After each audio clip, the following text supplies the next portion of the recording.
اعظام، اساتذہ کرام،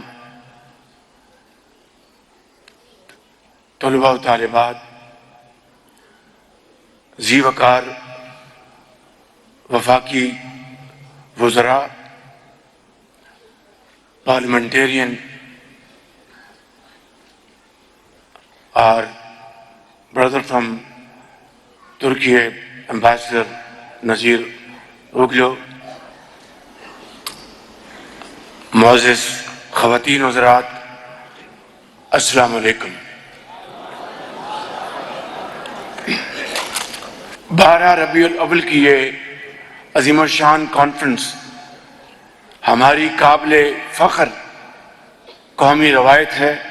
اس مبارک اور بابرکت دن ہر سال ملک کے ہر حصے سے ہر مسلک کے علماء کرام، محققین، مشائخ اعظام اور اسکالرز ایک چھت تلے جمع ہوتے ہیں۔ ابھی جن انتہائی قابل احترام علماء، محققین، اسکالرز، نعت خوان جن کو انعامات اور شیلڈز تقسیم کی گئی ہیں، میں اپنی طرف سے اور اپنی حکومت کی طرف سے اور آپ کی طرف سے آپ سب کو دلی مبارکباد پیش کرتا ہوں۔ یہ عظیم اجتماع اس بات کی یاد دہانی ہے کہ ہم سب اللہ کے آخری رسول نبی کریم حضرت محمد صلی اللہ علیہ وسلم کی رحمت کے سائے میں ایک ملت ہیں۔ آپ کی بے مثال اور بابرکت ہستی ہم سب کی پہچان ہے۔ آپ نبی اکرم صلی اللہ علیہ وسلم ہماری عزت اور ہماری جان ہے۔ آپ کا امتی ہونا ہمارا ایمان ہے۔ آپ کی بعثت پوری انسانیت کے لیے اللہ کا احسان ہے۔ اور یہ حسین اتفاق ہے کہ اس سال یہ مبارک دن اگست کے مہینے میں آیا ہے، جب پاکستان مارز وجود میں آیا۔ 14 اگست پر رمضان المبارک کی رحمتوں کا سایہ تھا۔ یہ غیبی اشارہ ہے کہ پاکستان پر اللہ تعالیٰ کا بے پایاں فضل و کرم اور نبی کریم صلی اللہ علیہ وسلم کی نگاہ رحمت ہے۔ میں وزارت مذہبی امور اور علماء کرام کو دل کی گہرائیوں سے مبارکباد دیتا ہوں کہ انہوں نے سیرت کانفرنس کی پاکیزہ روایت کو زندہ رکھا۔ علماء کرام ہماری اخلاقی قدروں کے پاسبان ہیں۔ ہم سب ان کی خدمت میں دو زانو ہو کر بیٹھتے ہیں اور مجھے اس کے اوپر فخر ہے، اور ان سے دین کی باتیں سیکھتے ہیں۔ ان کی عزت اور توقیر ہم سب پر واجب ہے۔ میرے بزرگوں اور ساتھیوں، جن کتابوں کو آج انعام کا حقدار قرار دیا گیا ہے، میں ان کے مصنفین کو بھی ہدیہ تبریک پیش کرتا ہوں۔ آج کی کانفرنس کے لیے جو عنوان منتخب کیا گیا ہے وہ بامانی بھی ہے اور بروقت بھی۔ نسل نو کا تحفظ، تعمیر اور کردار، سیرت النبی کی روشنی میں۔ نئی نسل ہماری پوری قوم کی امیدوں کا بنکس ہے۔ یہ ہمارا مستقبل ہے، بلکہ تابناک مستقبل ہے۔ اس نسل کی تعلیم و تربیت ہم سب کی اولین ترجیح ہے۔ آج ہمارے سامنے ایک سوال ہے، مستقبل میں ہم کیسا پاکستان دیکھنا چاہتے ہیں؟ اس کا جواب بہت سادہ ہے۔ ہم جیسی نسل تیار کریں گے، ہمارا مستقبل بھی ویسا ہی ہوگا۔ یہ ہماری خوش قسمتی ہے کہ نبی کریم کہ اسوہ حسنہ کی صورت میں ہمارے پاس اخلاق کا کامل ترین نمونہ موجود ہے، جس کی نظیر پوری دنیا میں نہیں ملتی۔ ہمیں اللہ تعالیٰ نے ایسا سراج منیر عطا فرمایا ہے جس کی روشنی سے ہم اپنے بچوں کے دل و دماغ کو بھی منور کر سکتے ہیں۔ اور زندگی کا کون سا پہلو ہے جسے نبی کریم نے اپنے اسوہ حسنہ سے روشن نہ کیا ہو؟ آپ کی حیات مبارکہ کا ہر واقعہ ہمارے لیے ہدایت کا مکمل پیغام ہے۔ صلح حدیبیہ میں ہمیں، آپ سب کو اچھی طرح علم ہے، صلح حدیبیہ کا ذکر قرآن کریم میں بڑی تفصیل سے آیا ہے۔ اس میں آپ ہمیں عقل و بصیرت کا پیکر دکھائی دیتے ہیں، مشکل کو اپنی دانش سے آسانی میں بدل دیتے ہیں، اور میرے آقا صحابہ کرام کو پیغام دیتے ہیں کہ آج ہم نے حکمت اور دور اندیشی سے کام لیا تو آنے والے دنوں میں فتح مبین ہماری منتظر ہوگی۔ طائف کے اوباش جب آپ کو نشانہ بناتے ہیں تو آپ صبر کا کامل ترین نمونہ بن جاتے ہیں اور اپنے مخالفین کی ہدایت کے لیے دعا فرماتے ہیں، اور یہی شان پیغمبری ہے۔ اور مدینہ منورہ تشریف لاتے ہیں تو مہاجر اور انصار میں بھائی چارہ قائم کرتے ہیں۔ اس میں ایک عظیم درس پیغام مضمر ہے۔ اگر ایک معاشرے کے لوگ دکھ، درد اور پریشانی میں ایک دوسرے کے مددگار ہوں تو مشکلات کو آسانیوں میں بدلا جا سکتا ہے۔ مسائل معاشی ہوں یا سماجی، محبت اور بھائی چارہ ان کا واحد حل ہے۔ ہم دوسروں کے لیے آسانیاں پیدا کرتے ہیں تو اللہ تعالیٰ ہماری مشکلوں کو آسان فرماتا ہے۔ جب تنگی ہوتی تو صبر فرماتے، اور جب اللہ تعالیٰ مال سے نواز دیتا تو سورج ڈھلنے سے پہلے اسے ضرورت مندوں میں تقسیم کر کے دامن جھاڑ دیتے۔ انتہائی قابل احترام علماء کرام، خواتین و حضرات، نبی کریم نے اختلاف کے آداب بھی سکھائے، مکالمہ سکھایا۔ اہل کتاب سے کہا، آؤ ان باتوں کی طرف جو ہمارے اور تمہارے درمیان مشترک ہیں، کامن ہیں۔ فتح مکہ کے موقع پر جب آپ عظیم الشان لشکر کے ہمراہ شہر میں داخل ہوتے ہیں تو عاجزی کا پیکر بن جاتے ہیں۔ وہ لوگ جو آپ کی جان کے در پہ تھے، آپ ان کے لیے عام معافی کا اعلان کر دیتے ہیں۔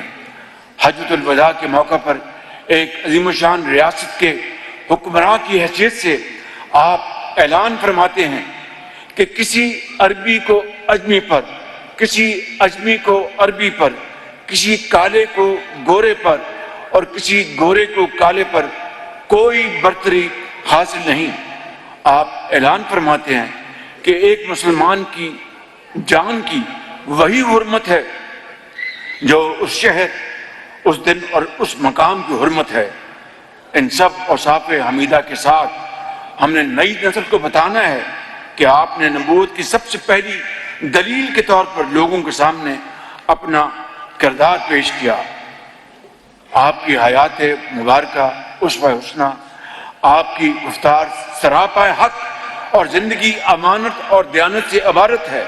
آپ نے اہل مکہ کو جب پہلی بار اسلام کی طرف بلایا تو ان سے سوال فرمایا، کیا تم نے مجھے سچا پایا یا اس کے برعکس؟ اہل مکہ نے برجستہ جواب دیا، ہم آپ کو صادق مانتے ہیں اور امین بھی مانتے ہیں۔ حاضرین کرام، نبی کریم صلی اللہ علیہ وسلم کا کردار آپ کا پہلا معجزہ تھا اور قرآن مجید دوسرا۔ آج ہم نے اسی اسوہ حسنہ کی روشنی میں نئی نسل کے اخلاق اور شخصیت کی تعمیر کرنی ہے۔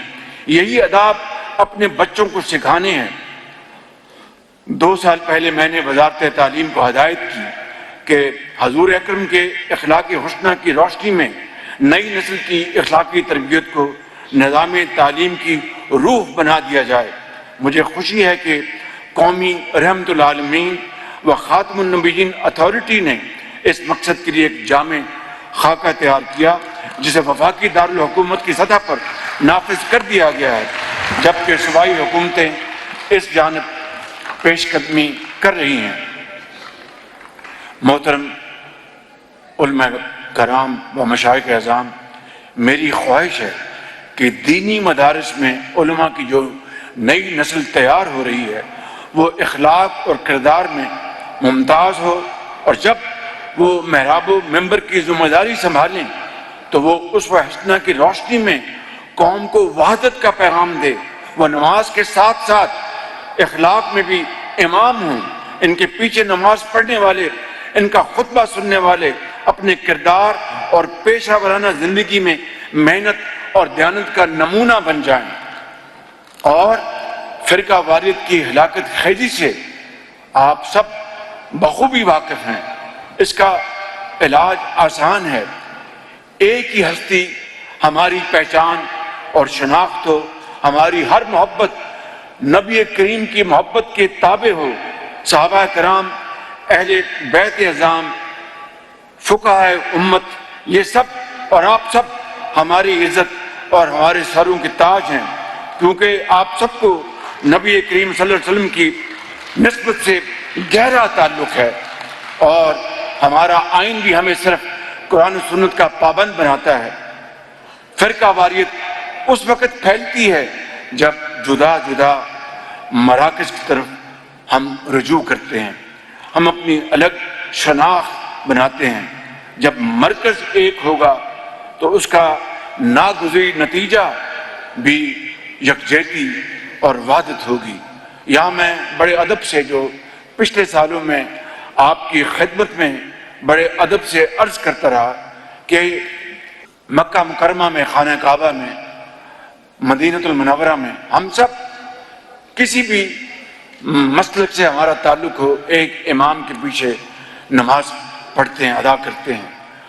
واپس آ کر آپ سب کو اپنا اپنا حق حاصل ہے کہ آپ اپنے طریقے سے اپنے مسالک کے مطابق نماز ادا کریں، لیکن وہ جو ابدی پیغام وہاں سے لے کے آتے ہیں، محبت، اظہار، یگانگت، ایک دوسرے کے دکھ اور درد میں شریک ہونا، میں سمجھتا ہوں کہ اس پیغام کو ہمیں ہمیشہ نہ صرف یاد رکھنا ہوگا بلکہ اپنے آنے والی نسلوں کو یہی پیغام ہمیں ہر وقت دینا ہوگا۔ ہمیں تحریک پاکستان کی روح کو کبھی فراموش نہیں کرنا چاہیے۔ جب سب مسلمان مسلک کی شناخت کو پسے پش ڈالتے ہوئے، اور یہ حقیقت ہے کہ جب پاکستان بن رہا تھا تو حضرت قائد اعظم کی عظیم لیڈرشپ میں تمام مسالک کے علماء ایک خدا، ایک قرآن اور ایک رسول کو ماننے والے ان کے پیچھے تھے۔ اور ابھی اب جب جنگ ہوئی پچھلے سال، پوری قوم یکجاں و غالب تھی۔ خلیج میں جو جنگی صورتحال بنی، پوری قوم ایک لڑی میں پروئی ہوئی تھی۔ تو پھر کیوں نہیں ہم باقی اوقات میں اس ملک کو عظیم بنانے کے لیے، عظیم خداداد ملک پاکستان کو دنیا میں باوقار بنانے کے لیے ہم ایک ایجنڈا پر اتحاد کیوں نہیں کر سکتے؟ تو میں گزارش کر رہا تھا کہ پاکستان جیسا عظیم معجزہ اسی اتحاد کا نتیجہ ہے۔ ختم نبوت کا مطلب بھی وحدت امت ہے۔ قرآن مجید کا دو ٹوک اعلان ہے کہ آپ صلی اللہ علیہ وسلم خاتم النبیین ہیں۔ ہم سب نبی کریم کی امت ہیں، اس لیے ہمیں صرف اسی ایک مرکز کی طرف رجوع کرنا ہے۔ اللہ تعالیٰ نے ہمیں موقع دیا تو ہم نے امت مسلمہ کو متحد کرنے کی ایک حقیق مگر مخلصانہ کوشش کی۔ مشرق وسطیٰ ایک بڑے بحران کے دہانے پر کھڑا تھا، اور ہم نے ایک طرف جنگ بندی کے لیے مسلسل کوشش کی اور دوسری طرف مسلمانوں کو اکٹھا کرنے کے لیے دن رات ایک کیے رکھے۔ اور میں یہاں پر فیلڈ مارشل شہید عاصم منیر کو دل کی گہرائیوں سے میں تحسین پیش کرنا چاہتا ہوں، جو اس پورے عرصے میں پوری طرح مصروف عمل رہے۔ الحمدللہ ہماری یہ مشترکہ محنت رنگ لائی اور عارضی جنگ بندی ممکن ہوئی۔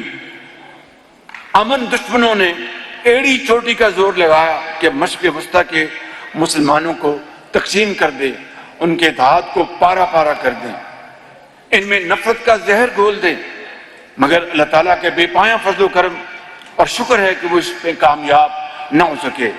ان مخلصانہ کاوشوں کا بہترین نتیجہ معاہدہ مکہ المکرمہ کی صورت میں ہمارے سامنے ہے، اور ان تین جو بھائی ممالک ہیں، سعودی عربیہ، ترکی، پاکستان، ان کے سفیر یہاں پر موجود ہیں۔ Brother, would you like to stand up and let's give them a big hand.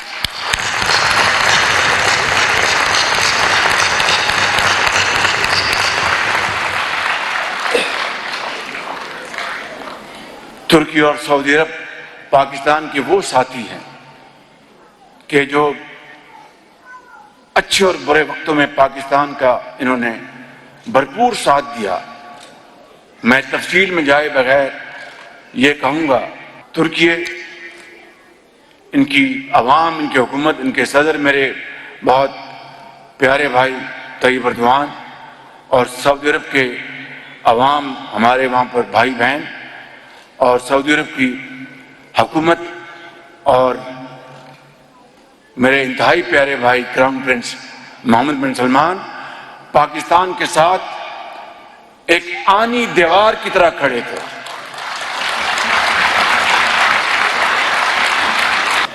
میں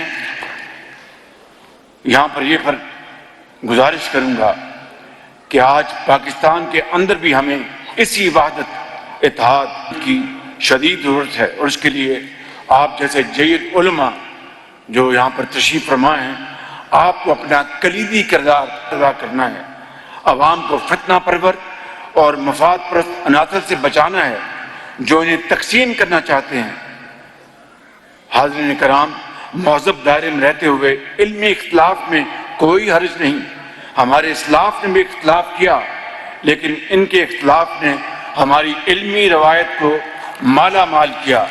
ہمیں ان کے اس مثالی کردار کو سامنے رکھنا ہے، اپنی بات کہنی ہے، اور دوسرے کو بھی یہ حق دینا ہے کہ وہ بھی اپنی بات کھل کر کہے۔ اس مثبت رویے سے اختلاف رحمت بن جاتا ہے اور سماج علمی اور فکری ارتقاء کی منازل طے کرتا ہے۔ آج امت مسلمہ کو جو فکری چیلنج درپیش ہے، آپ ان سے اچھی طرح واقف ہیں۔ نئی نسل کے سوالات جو جدید علم سے پھوٹے ہیں، جواب طلب ہیں۔ گمراہ کن خیالات نئی نسل کو اپنا شکار بنا رہے ہیں۔ فرقہ واریت نوجوانوں کے ذہن کو آلودہ کر رہی ہے۔ انتہا پسندی انہیں دہشت گردی کا راستہ دکھا رہی ہے۔ سیاسی مفاد پرست ان کے اخلاق پر ڈاکہ ڈال رہے ہیں۔ ہمیں اپنے بچوں کو ان تمام فتنوں سے بچانا ہے۔ نئی نسل کی اخلاقی تربیت کے لیے سب سے پہلے ان کے ذہن کو مطمئن کریں۔ اس کے لیے آپ جیسے جید علماء اور اسکالرز کی شدید ضرورت ہے، شاید اس سے پہلے کبھی نہیں تھی۔ ہمارے نبی کریم صلی اللہ علیہ وسلم نے ہمیں نصیحت فرمائی کہ حکمت مومن کی گمشدہ میراث ہے۔ ہم نے اسوہ حسنہ سے رہنمائی لیتے ہوئے اس حکمت کے ساتھ نئی نسل کے ذہنوں کو مطمئن کرنا ہے، انہیں روایت کا علم دینا اور اس کے ساتھ ساتھ جدید علوم بھی سکھانے ہیں۔ یہی فرمان امروز ہے، مشرق سے ہو بیزار نہ مغرب سے حذر کر، فطرت کا اشارہ ہے کہ ہر شب کو سحر کر۔ آج جس ہستی کو یاد کر رہے ہیں ہم سب، جن کے ساتھ اپنی نسبت پر فخر کر رہے ہیں، انہیں اللہ تعالیٰ نے رحمت العالمین بنایا۔ حاتم طائی کی بیٹی جو مسلمان نہیں تھی، نبی کریم صلی اللہ علیہ وسلم کے حضور پہنچی، اس نے اپنا تعارف کروایا، میں اس باپ کی بیٹی ہوں جو مہمان نواز ہے، ہر کسی کو سلام کرتا ہے، کسی حاجت مند کو خالی ہاتھ نہیں لوٹاتا۔ آپ نے فرمایا یہ تو مومنوں کی صفات ہیں۔ آپ صلی اللہ علیہ وسلم نے نہ صرف اس خاتون کو آزاد کرنے کا حکم دیا بلکہ اس کے لیے سواری کا بھی اہتمام فرمایا۔ سیرت نگاروں نے ایسے بہت سے واقعات نقل کیے ہیں جو بتاتے ہیں کہ آپ ساری انسانیت کے لیے باعث رحمت تھے۔ آپ کا امتی ہونے کا ایک تقاضا یہ بھی ہے کہ ہم بھی سب کو امن اور رحمت کا پیغام دیں۔ میں یہاں پر ختاماً یہ کہنا چاہوں گا کہ نبی کریم صلی اللہ علیہ وسلم کے ارشادات کے مطابق ہمارے ہاتھ اور زبان سے کسی کو تکلیف نہ پہنچے، ہم اپنے کردار سے آپ کے اس پیغام رحمت کو عام کریں، ہم دنیا کو دعوت دیں کہ آپ کی ہستی اور آپ کی تعلیمات عالمی امن کی ضمانت ہیں۔ آپ کا پیغام پوری دنیا کے لیے محبت کے پھول برساتا ہے، اور اسی لیے وہ نبیوں میں رحمت لقب پانے والا، مرادیں غریبوں کی بھر لانے والا، مصیبت میں غیروں کے کام آنے والا، وہ اپنے پرائے کا غم کھانے والا، اتر کے حرا سے سوئے قوم آیا اور ایک نسخہ کیمیا ساتھ لایا۔ پاکستان پائندہ باد۔